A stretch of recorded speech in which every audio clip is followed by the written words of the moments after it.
Good morning, guys. Welcome back to the show. How's it going out there? How's everybody doing? Welcome to the show. Not a financial advisor, not financial advice. Make sure that you guys are doing your research out there, okay? All right, let's have a quick look at the markets here before we get into the news. XDC pumping again today, 13% already today. Crazy. Gala up almost 3.5%. H bar up 1.5%. Bitcoin up 1.5%. 29.2.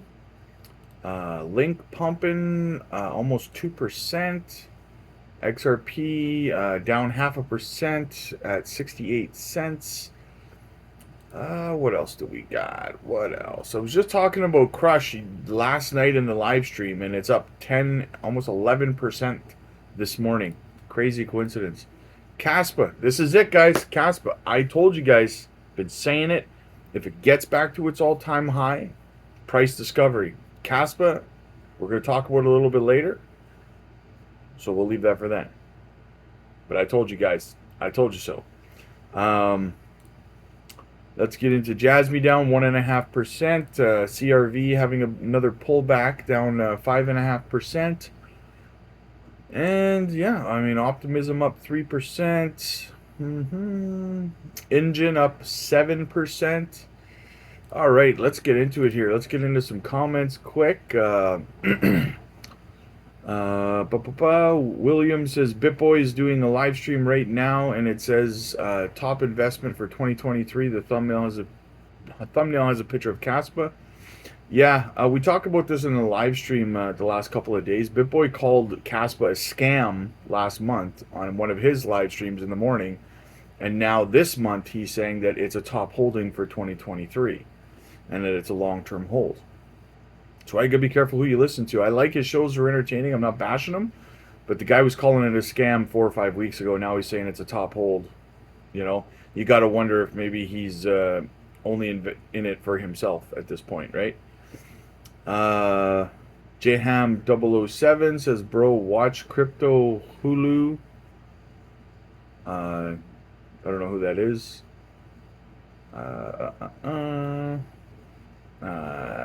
Long Journey says any project that allows staking is too risky.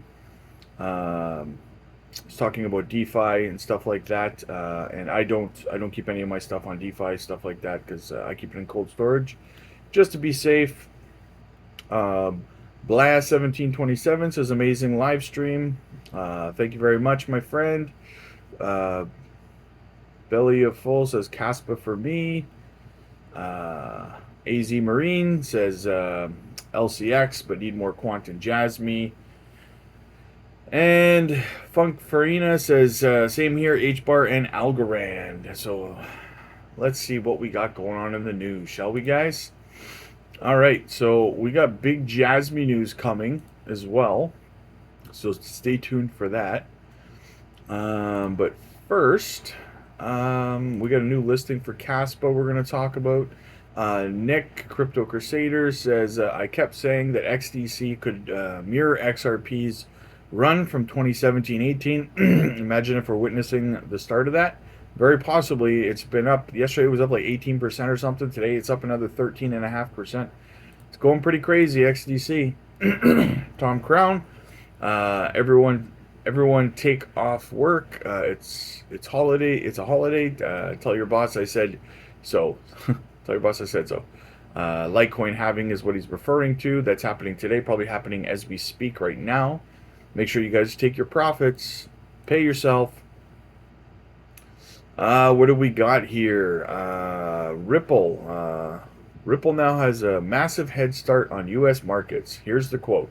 We are re-engaging with a lot of the U.S. market since the end of the lawsuit, since the decision came down that the secondary market sales of XRP are not securities. So they're back into talks in America. So look out for a lot of announcements to come out from Ripple in the coming weeks. I'm sure, weeks and months. More big news here from Eleanor Tourette. She says new chairman of the Oversight Committee, Rep. James Comer, has launched an investigation into the SEC's use of the IPA Intergovernmental Personnel Act which allows for the temporary hiring of skilled employees. Comer says some of the SEC's hirings of division heads in long-term positions appear to undermine the IPA. So is it any surprise to anybody that Gary Gensler is breaking rules and policies at the SEC? No, the answer would be no shock there from a bad faith regulator and a corrupt bureaucrat, in my opinion. Tether, bigger than Australia. Tether's quarterly reserves, a 10 station showed that it holds 72.5 billion in US government debt exposure. That puts it above Australia, but behind Germany in terms of large holders of treasuries. The firm also says it notched up over 1 billion in operating profits for the quarterly, putting it in the same ballpark as BlackRock in terms of profitability. Is Tether now systematically important globally? I talk about Tether here and there. I don't think Tether's going anywhere.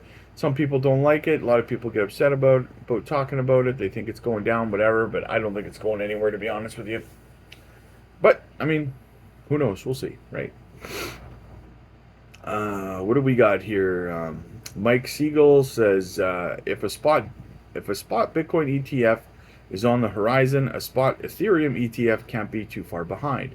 With the Hinman speech, the SEC FinHub framework, and judicial decisions in Ripple and Terraform, the case grows stronger each day that ETH is not a security, even if it was initially sold as one. And he's actually right on a little sidebar here. Ethereum will get nailed, in my opinion, by the SEC for the initial sales of Ethereum as securities. That is a free payday for the SEC to settle with the Ethereum founders, and it's an easy win that Gary can boast about. So don't be shocked when that happens, guys.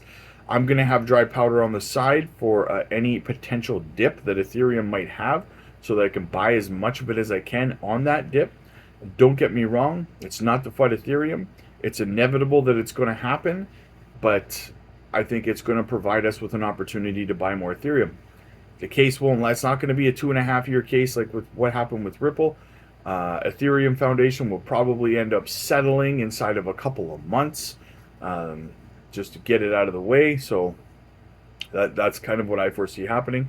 But that is in a response to Whale Chart's tweet saying, breaking, 6 entities have rushed to file applications with the US SEC for Ethereum ETFs. So we now have 6 entities who have applied, and I'm sure that those entities will come out. The identities of the entities will come out. But for now, 6 entities have applied for Ethereum ETFs. Not surprised at all.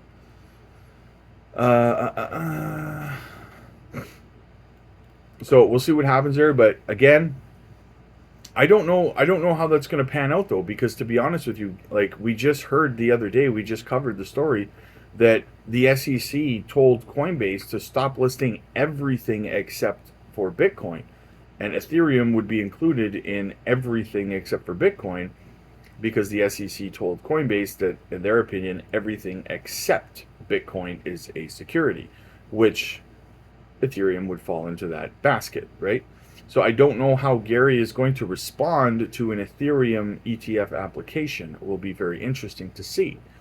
So yeah, big things popping, little things stopping. Bloomberg analyst, Bitcoin ETF approval odds now 65%, up from 1% months ago. Interesting odds. Jack Dorsey, the Coinbase CEO, putting more resources towards your original focus on Bitcoin would be amazing. We'd be happy to partner with you. Nobody cares, Jack. Nobody cares. I'm not the biggest Dorsey fan. I don't like Bitcoin maxis. I think that they're close-minded, tunnel vision people who are going to end up getting wrecked in the end. Not that Bitcoin's going anywhere, but ROI, guys, ROI. It's just not there for Bitcoin anymore. It's a store of value now. Bitcoin's for people who've already made their money. So a DEX, so here's another. So Uniswap blocked Hex apparently, and this is kind of a bittersweet story for me personally because um, if Richard is taking, customer funds and buying himself expensive things, then yeah, then Hex needs to be delisted so that he can stop stealing from people who are too stupid to understand that he's stealing from them, and they keep dumping more money into it. But at the same time, uh, we're talking about a DEX, a decentralized exchange, blocking any crypto. Well, what you have now done is you have just shined a light on yourself to the SEC, showing that there is a central person making decisions on your decentralized exchange. You're not a decentralized exchange. I'm just putting that out there, right? It's contradictory to what you're claiming that you are, right? There's not supposed to be a who making decisions like that. And clearly there is. So there's a problem somewhere here. There's a breakdown in the decentralization of this program. um, what else do we have here? Kaspa has reached. So here we go. Kaspa has reached a new all-time high, and I talked about this in the 2-hour live stream last night, you guys, because it was close. It was at 4.1 cents, and I said if we break above 4.25. Price discovery, we have broken through. So as of right now, officially, Kaspa is in price discovery mode, in a accumulation phase. I've been telling you guys to pick this up for months, telling you guys that this was going to be a gem. It's in price discovery mode. Who knows how high it can go? We could go, guys. I could see us going as high as 10 to 15 cents before people start selling off and taking profits. Those are big psychological levels. But yeah. You heard it here first, guys. You heard it here first. I know BitBoy is on there right now, shilling Kaspa like crazy today.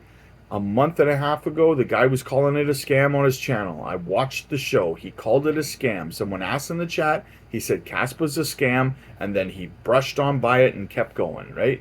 Now he's shilling it on his channel. So, not bashing BitBoy. I watch him quite a bit. Not as much as I used to because he's always having his other people doing his show, and I don't like a lot of the people that work on his show. I think that they spread FUD about projects that they're not invested in, and I don't agree with that. Like DZ, he likes to FUD projects. What's his name? TJ spreads FUD on projects like XRP and stuff. Takes every opportunity to tut and sigh and say negative things about projects that they're not specifically invested in, and I don't think that that's responsible. But I do like I like AJ. I think he's got a good personality. He's pretty good. I like Frankie Candles. I think he's good people too. And I like BitBoy. I like Ben. I like watching him up there. I think he's entertaining and stuff like that. But he very clearly has his own self-interest at heart when it comes to Kaspa, right? You can't call something a scam and then 5 weeks later call it a top holding of 2023. You can't do that, man, and expect people to respect your opinion, right? I'm sorry. But now that being said, I do believe that Ben has done more positive for the crypto space in the last 3 or 4 years than most people have. So I'm not bashing him. I think that he is a net positive for the crypto space, in my opinion. So keep that in mind, right? I just don't agree with his tactics sometimes when it comes to shilling things and bashing things and stuff like that. To be clear. Anyways, enough about that. So we got a new listing for Kaspa. Big news here. New Kaspa listing, guys. So CoinStash has decided that Kaspa is now listed for trading on CoinStash. Check them out on Twitter. CoinStash_AU. I assume that this is maybe an Australian exchange. But yeah, very bullish news there. Another listing. Only a matter of time before Kaspa gets on Binance, in my opinion. So now we're going to shuffle over to some Jasmy news.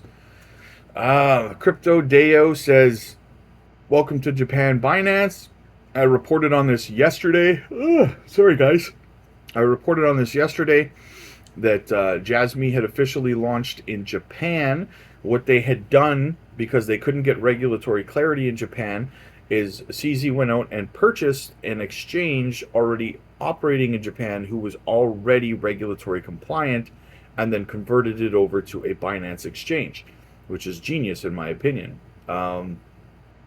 And then now they've relaunched and they have 34 projects listed so far, Jasmy being one of those projects, so it was listed there.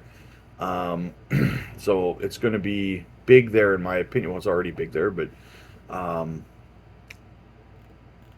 yeah, I'm just, another big exchange for Jasmy out there. I know it's listed on Binance other places, but this is Binance Japan, which is new, so that's kind of a big deal. And we've got more news here from, this is from Hara. And by the way, we have another listing announcement. We have a Jasmy listing announcement that I'll get to in a second. And well, this is it right here. Hara says, "Nice to meet you, Coinstore users. Jasmy plans to aggressively expand into Southeast Asia this year, especially in Indonesian region, and has already begun rolling out our original project, Blockchain PC. We have entered into this partnership as part of this effort. We also plan to exhibit at conferences and expos in the area. Please take this opportunity to touch Jasmy." Jasmy Inc. is is a company that develops and provides Internet of Things platforms. When all things are connected to the internet, clothing, food, housing, and movement, which are closely connected to people's lives, will change dramatically. Jasmy's mission is to create and provide a platform that allows anyone to use things easily, safely, and with peace of mind. Nowadays, important data generated from our lives tends to be held by a limited number of companies. One of the goals of Jasmy platform is to restore the sovereignty of data and its rightful owners, and to enable the safe and secure use of individual data. To this end, Jasmy will fuse IoT with blockchain technology to prepare a platform that can be widely used across industries and business sectors based on unprecedented ideas. Jasmy's team is composed of members with diverse and rich experience in electronics, mechanics, telecommunications devices, system and integrators, designers, etc., and will provide the best Internet of Things platform for each of our customers around the world. So here's the announcement. New token listing on Coinstore. Welcome, Jasmy. Coming soon. Watch this space to learn more about the project. So you can check out coinstore.com on Twitter, Coinstore EXC, if you want to know. So new listing for Jasmy. Bullish news there. Boom, boom, boom. Got it all done. We got Kaspa listings. We got Jasmy listings. We got all kinds of news. We got Gary going crazy, breaking rules. It's all good in the hood, guys. It's funny. A little side note here at the end here. By the way, make sure you guys smash the like and subscribe buttons here. Let's keep growing, guys. But a little sidebar here. It's funny because when I wake up in the morning and I'm making breakfast and stuff like that, I put onto YouTube on my phone and I kind of have it playing in the background. And it's like on this channel, guys, and I've noticed this over the last couple of weeks, is that we seem to be a day ahead of everything all of the time. So if you want the most current news, this is where you want to be. I'm watching Twitter, and I'm listening to YouTube while I'm making breakfast, and all the stories that are popping out on YouTube as I'm making stuff from videos from this morning are all topics that we covered yesterday morning in those videos. And it seems to be a recurring thing that happens every day. We cover these stories, and then the next day I start seeing the stories going viral on YouTube, and I'm like, dude, we covered this stuff yesterday. This isn't new information. We're on to new stuff here. So if you want to stay ahead of things and you want to make sure you're getting the most up-to-date stuff, you got to make sure that this is where you're subscribing, because that's what we do here, right? And we're always about a day ahead with most stories, guys. We talk about it ahead of time. So stay up to date, guys. Make sure you hit the subscribe button. Comment down below. Let me know what you guys are thinking. I will see you guys this evening. Make sure you're here for the live stream. We had a 2-hour one. We got rolling last night, guys. We did the news, and then we were taking requests and stuff like that. We were rolling like crazy. So let's do it again tonight. Let's get another 2-3 hour stream going. So make sure you're here for that. Probably around 7, 8 o'clock Central.